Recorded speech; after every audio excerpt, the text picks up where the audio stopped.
mezi nocí a dnem, nádechem a výdechem.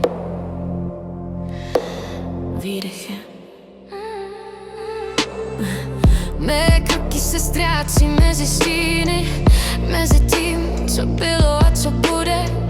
Vidím světlo, co nikdy nezhasne, a ticho mezi myšlenkami mluví hlasem. Slyším čas, jak pluje, nádech a výdech jsou jediná pravda. Jsem tady a přesto jinde, mezi smrtí a životem v každém okamžiku.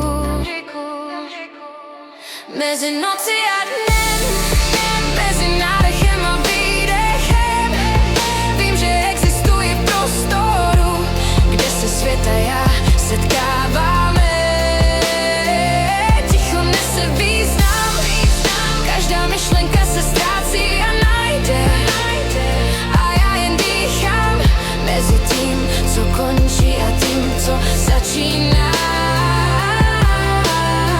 Stíny šeptají, světlo odpovídá, každý pohyb je nový vesmír. Hledám klid, který není klidný, a nacházím v něm všechny své dny. Jsem část něčeho velkého a zároveň jen já sama. Každý nádech mi patří, každý výdech mě učí být. Ticho je všechno, ticho je začátek. Mezi smíchem a slzami jen dýchám. Mezi nocí a dnem, mezi nádechem